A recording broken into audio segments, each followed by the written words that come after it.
नमस्कार। कार्यक्रम अलग धारमा यहाँलाई हार्दिक स्वागत गर्दछौँ। आज हामी गौतम बुद्ध पथको चर्चा गर्नेछौँ अनि देशले बुद्ध महत्त्वलाई सम्वर्धन तथा आत्मसात गर्नुपर्ने आवश्यकताको प्रसङ्ग उल्लेख गर्नेछौँ। अब लागौँ आजको प्रस्तुतितर्फ।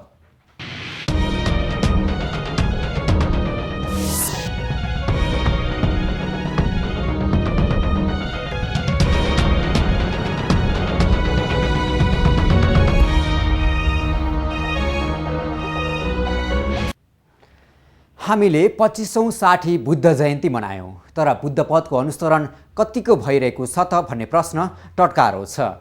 संसार बुद्धसँग नतमस्तक छ, बुद्ध पथको अनुसरण गर्न विश्व लालायत छ, तर उनकै देश नेपाल भने कुहिरोको काग झैँ बनिरहेको छ। यहाँ शान्ति प्रक्रिया टुङ्गोमा पुग्न सकिरहेको छैन।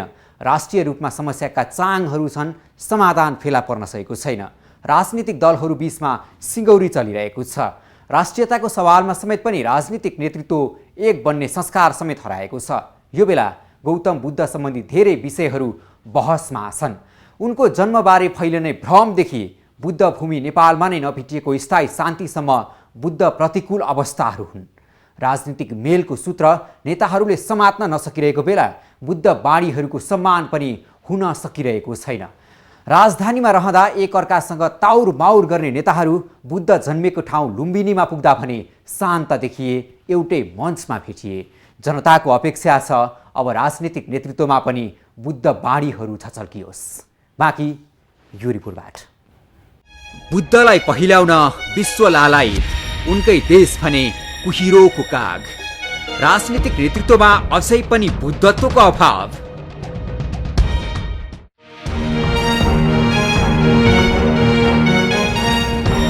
गत शनिबार दलका शीर्ष नेतृत्वहरूलाई एकै मञ्चमा देख्न पाइयो। राजनीतिमा एकै ठाउँ बस्न नसक्ने र एक अर्कामा सधैँ प्रतिस्पर्धाको खेल चलाइरहेका नेताहरूलाई एकै ठाउँमा जुटाउने थलो बन्यो बुद्ध जन्मस्थल लुम्बिनी। राष्ट्रपति विद्यादेवी भण्डारी, प्रधानमन्त्री केपी शर्मा ओली, काङ्ग्रेस सभापति शेरबहादुर देउवा, नेकपा माओवादी केन्द्रका अध्यक्ष पुष्पकमल दाहाल प्रचण्ड, सरकारका मन्त्रीहरू लगायत सत्तारूढ तथा प्रतिपक्षका अधिकांश राजनीतिक नेतृत्वको जमघट बन्यो 2560औं बुद्ध जयन्ती। गौतम बुद्ध सम्बन्धी धेरै विषयहरू बहसमा छन्। उनको जन्मबारे फैलिने भ्रमदेखि बुद्ध भूमि नेपालमा नै नभेटिएको स्थायी शान्तिसम्म बुद्ध प्रतिकूल अवस्था हो। राजनीतिक मेलको सूत्र नेताहरूले समात्न नसक्दा बुद्ध बाणीहरूको सम्मान पनि हुन सकिरहेको छैन। बुद्धका अमर उपदेशका पालना, संयुक्त राष्ट्रसङ्घका शान्ति स्थापना सम्बन्धी क्रियाकलापमा प्रतिबिम्बित हुनुको साथै अन्य हिंसा पीडित क्षेत्रमा शान्तिको बहाली कार्यमा समेत उत्तिकै प्रासङ्गिक हुने देखिन्छ। हो, मुलुकमा राष्ट्रिय एकता र सहमति भड्किएको धेरै भइसक्यो। शान्ति प्रक्रिया टुङ्गोमा पुग्न सकिरहेको छैन। राष्ट्रियता टुकी बालेर खोज्नु परेको छ। यो बेला बुद्धको मार्गदर्शन आत्मसात गर्नुपर्ने खाँचो खड्किएको छ। यो समय देशको लगाम हातमा लिनेहरूको आश्वासन कुर्नु सिवाय जनताहरूमा अरू विकल्प देखिँदैन। हामी तुरुन्तै कम्तीमा पनि 5000 मानिस अट्न सक्ने सभा भवनको यस ठाउँमा स्थापना गर्ने। यदि सम्भव भयो निर्माण गर्न भने 1 वर्षभित्रै हामी निर्माण गर्छौँ। संसार बुद्धसँग नतमस्तक छ।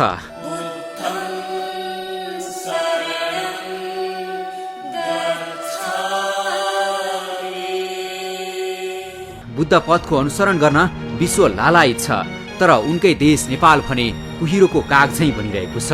अब पहिल्याउनु पर्यो शान्तिको बाटो, बन्नु पर्यो यो देश विश्वका लागि शान्तिको दिशा निर्देश। यो कपिलवस्तु स्थित बुद्ध जन्मस्थल लुम्बिनीका कुरा। यो यस्तो पवित्र भूमि जहाँ देशैभर बुद्ध पथ प्रसारित छ। विश्वव्यापी रूपमा शान्तिको बिगुल फुक्दा मात्रै पनि सिङ्गो मुलुकबाट शान्ति दीप बलिरहनेछ।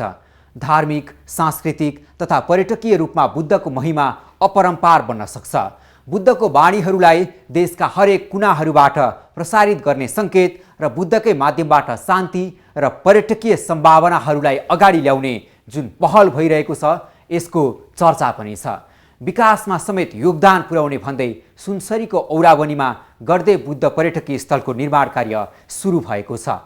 भर्खरै शिलान्यास भएको बुद्ध पर्यटकीय क्षेत्रमा गौतम बुद्धलाई जन्मदेखि जीवनको अन्तिम समयसम्म भेट्न सकिन्छ। अन्य मनमोहक धेरै विषय संग्रहित हुनेछन् यो क्षेत्रमा। लुम्बिनीमा गौतम बुद्धको ऐतिहासिक स्थल छ।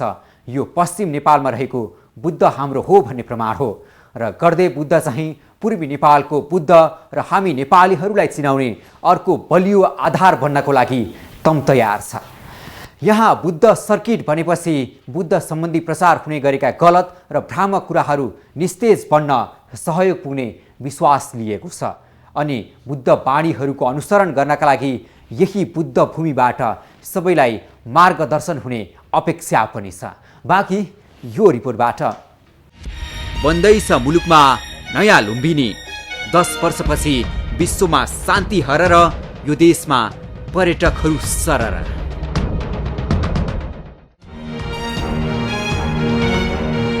गौतम बुद्ध जन्मिएको स्थल लुम्बिनीमा राजनीतिक नेतृत्व एकै ठाउँ भेला भएको केही दिन अघि पूर्वी नेपालको सुनसरीमा नयाँ लुम्बिनीको छल्को दिने पर्यटकीय स्थलको शिलान्यास भयो।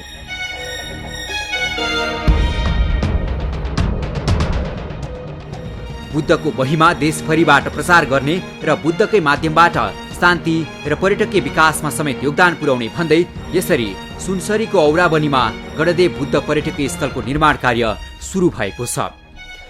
लुम्बिनीमा जन्मेका बुद्धलाई सारा देशभरि फैलाउने उद्देश्यले शान्तिको सन्देश हाम्रा गाउँमा फैलाउन सकियोस् भनेर यस्तो रमणीय ठाउँमा जुन हिसाबले भगवती चौधरीजीको अग्रसरतामा यहाँ अग्लो मूर्तिको स्थापना हुन गइरहेको छ, यो आफैमा पनि पर्यटनको महत्त्वपूर्ण स्थलको रूपमा सबैले भ्रमण गर्नेछन्, अवलोकन गर्नेछन् र यसको लागि राम्रो मास्टर प्लान पक्कै पनि तपाईँहरूले बनाउनु भएको छ।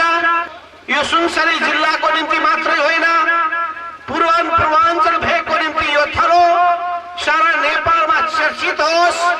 देशभित्र मात्र होइन, अन्तर्राष्ट्रिय पर्यवेक्षकहरू पनि यस ठाउँमा आउन सकुन्। हाम्रो आदिवासी थारू समुदायका संस्कृतिलाई झल्काउने कुराहरू पनि यहाँ तपाईँले राख्ने कुरा सोच्नु भएको छ। बुद्धका जन्म अनि उहाँले ज्ञान प्राप्त गर्नुभएको कुरा अनि ज्ञानको प्रचार प्रसार गर्ने क्रममा उहाँले विभिन्न ठाउँको भ्रमण गर्नुभएको कुरा र त्यसपछि उहाँले देह त्याग गर्नुभएको सन्दर्भमा जीवनका विभिन्न झाँकीहरूलाई यहाँ प्रस्तुत गर्ने गरी जुन योजना परियोजना तपाईँहरूले अगाडि सार्दै हुनुहुन्छ, नेपाल सरकारले र सबै ती मित्रहरूले सहयोग गर्नु पर्दछ। यस कार्यमा सबै जनताको साथ र सहयोग हुनु पर्दछ।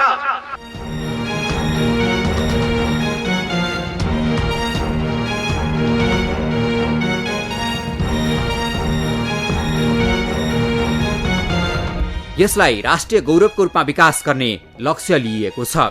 यो 60 फिटे बुद्ध बनाउनको लागि जुन हामीले जमर्को लिएका छौँ, पहिलो कार्यक्रम भनेको यसैलाई यो बुद्ध पर्यटकीय क्षेत्रभित्र 6-7 वटा अझै पनि बुद्ध छ, बुद्धको स्मारक अथवा बुद्धको सम्झना हुने ओपन प्रे हल, ओपन बाहिरी खुल्ला प्रार्थना गर्ने स्थलदेखि लिएर विभिन्न माने प्लानदेखि लिएर बुद्धको संरचनाहरू, बुद्ध जन्मेदेखि उसको मृत्युसम्मको सम्पूर्ण अवस्थाहरूको सम्झना र संरचनाहरू चाहिँ यहाँ एउटा सानो मिनी बुद्ध सर्किट बन्ने हाम्रो जमर्को रहेको छ। लुम्बिनीमा गौतम बुद्धको ऐतिहासिक स्थल छ। यो पश्चिम नेपालमा रहेको बुद्ध हाम्रो हो भन्ने प्रमाण हो र यो चाहिँ पूर्व नेपालको बुद्ध र हामी नेपालीहरूलाई चिनाउने अर्को बलियो आधार बन्नका लागि तम तयार क्षेत्र पनि हो। सरकारको तर्फबाट पनि सम्माननीय प्रधानमन्त्रीज्यूले पहल गरिरहनु भएको छ। यो सम्पूर्ण यहाँका जनताहरूका लागि यो यसमा पार्टी नभनिकन सामाजिक क्षेत्र भएकोले यसमा सबै जनताहरूलाई लाग्नका निमित्त उहाँले हार्दिक अनुरोध गर्नुभएको छ। यहाँ बुद्ध सर्किट बनेपछि बुद्ध सम्बन्धी प्रचार हुने गरेका गलत र भ्रामक कुराहरू निस्तेज बन्न सहयोग पुग्ने विश्वास लिएको छ अनि बुद्ध बाणीहरूको अनुसरण गर्नका लागि यही बुद्ध भूमिबाट सबैलाई मार्गदर्शन हुने अपेक्षा पनि छ। पूर्वाञ्चलको लागि एउटा त्यस्तो पर्यटकीय क्षेत्र बन्ने छ कि जसले गर्दाखेरि पूर्वमा विराटनगर एयरपोर्टमा ओर्लिने बित्तिकै चाहे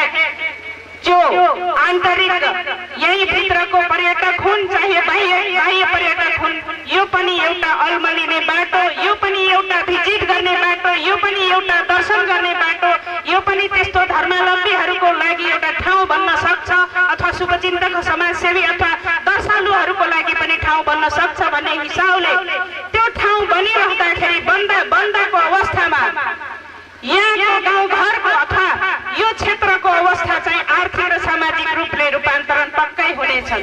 10 वर्षे गुरु योजना अनुसार काम अघि बढिरहेको छ। सुनसरीको औरावनी 9 स्थित गढीभवनको नाममा रहेको 11.5 बिघा क्षेत्रफलमा बुद्ध सम्बन्धी सम्पूर्ण विषयहरूलाई समेटेर पर्यटकीय स्थल बनाइँदैछ। सरकारी गढीवनका नाममा रहेको ग्रामथानमा रहेको जग्गामा गणदेव बुद्ध पर्यटकीय स्थल निर्माणका लागि समिति गठन गरेर काम सुरु भएको छ। स्थानीय स्तरमा संरक्षण हुँदै आएको ग्रामथानको पहिचान नमेटिने गरी गणदेव बुद्ध पर्यटकीय स्थलको निर्माण गरिने बताइएको छ।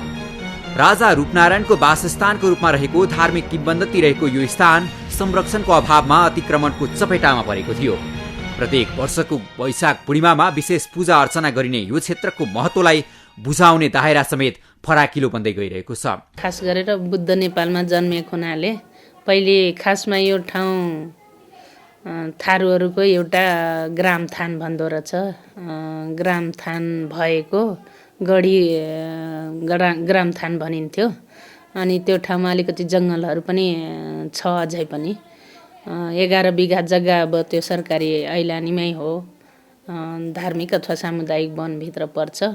त्यो वनलाई चाहिँ यसलाई विधिवत दर्ता गरेर अब गढी त्यसलाई चाहिँ गढदेव बुद्ध किन नबनाउने भनेर त्यस्तो खालको अरू साथीभाइको पनि आयो। मेरो पनि के आयो भने बुद्ध नेपालमा जन्मेको हुनाले अलिकति यो कुराहरूलाई पनि र अर्को पूर्व क्षेत्रमा पर्यटकीय स्थल पनि अलिकति कमै छ।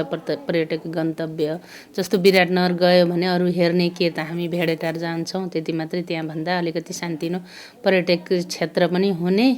अनि पार्किङ टाइपको अलिकति पार्क जस्तो बनाइदियो भने युवा युवती पिकनिक खाने अथवा चिल्ड्रेन पार्क हुनसक्छ, युथ पार्क हुनसक्छ, त्यो खालको। र त्यहाँ बसोबास गरेको जात जातिहरूको सङ्ग्रहालय, विशेष गरेर थारू समुदाय बढी बसिन्छ, अरू अन्यको पनि भयो भने त्यसको सङ्ग्रहालय बनाइदियो भने एउटा इतिहास बन्नेछ भने त्यस हिसाबले को सोचले एउटा सानो मास्टर प्लान बनाएर यस वर्ष चाहिँ पर्यटन मन्त्रालयलाई पनि प्रपोजल हालेको थियो, टुरिज्म बोर्डलाई पनि, अरू ठाउँमा एम्बेसीहरूलाई ठाउँमा दिएको छ।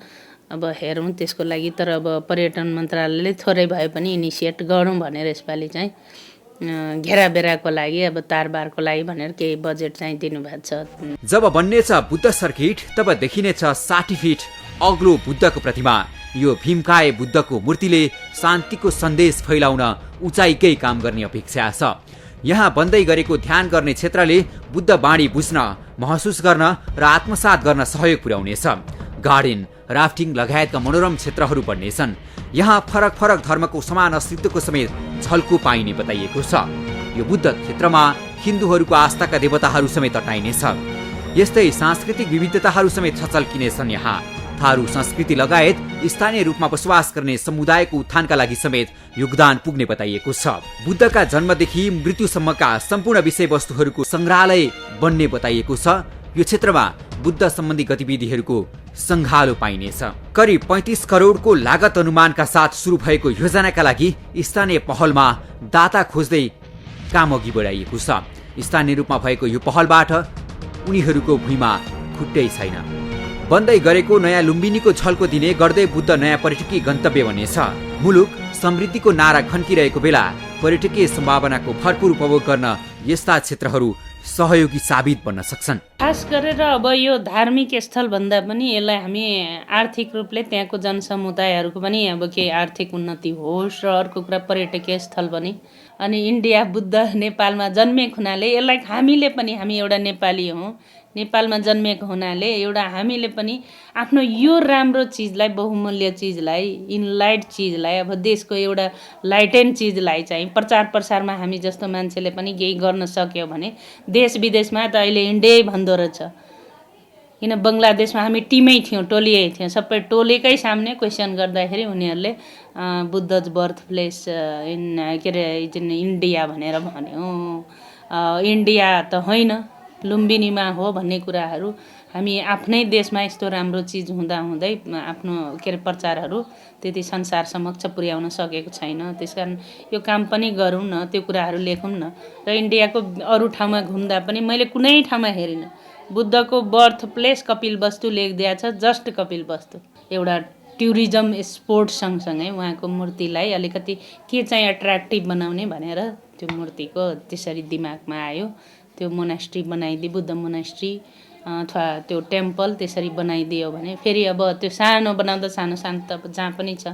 अलिक मलाई लाग्छ नेपालमै पनि त्यस्तो 60 फिटे अहिलेसम्म बनेको अवस्था छैन। यस हिसाबले 60 फिटे गरिदियो भने अर्कै म्यासेज जाला कि भनेर अनि बनाउनु पनि पर्यो भनेर त्यस हिसाबले लागेका छौँ। यो सँगै सरकारले पनि छापाको दमकमा पनि बुद्धको ठूलो प्रतिमा निर्माण गर्ने बताएको छ।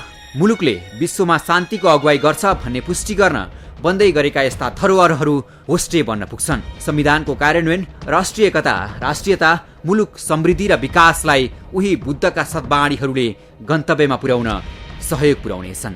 यही सत्यपथको खोजी हो शान्तिदीप। विश्वको ध्यान तान्न अनि आफै पनि समृद्धितर्फ उन्मुख हुन अपनाउनु पर्ने बाटो पनि हो हाम्रा गौतम बुद्धको पथ। देशलाई संसारभर चिनाउन सकिने माध्यम हाम्रा बुद्ध नै हुन्। उनको शान्ति पथलाई विश्वभर फैलाउन सके यो देश यसै समृद्ध बन्नेछ। त्योभन्दा पहिला यहाँको राजनीतिक तहदेखि नै बुद्धत्वको संस्कार झल्किनु पर्दछ। मुलुकलाई शान्तिको नमुना बनाएर विश्वलाई नेपालको मोडल सिकाउने उचाइ बनाउने हो भने साँच्चै देश कति सुन्दर अनि कति समृद्ध बन्थ्यो होला। बुद्धम शरणम गच्छामीसँगै शान्तिको ज्योति फैलाउन सबै नेपालीहरूले हातेमालो गर्ने सौहार्दता देखियोस्, यो देशमा शान्ति भेटियोस्। अलगधारलाई सम्पर्क गर्न 400653 छ र 9802002006 नम्बर डायल गर्नुहोला। तपाईँले 443267 नम्बरमा फ्याक्स गर्न सक्नुहुनेछ भने alagdhar@imagechannels.com.np मा इमेल समेत गर्न सक्नुहुनेछ। अलगधारको आजको प्रस्तुति यति नै। अलगधारको सम्पूर्ण युनिटलाई बिदा दिनुहोस्। नमस्कार।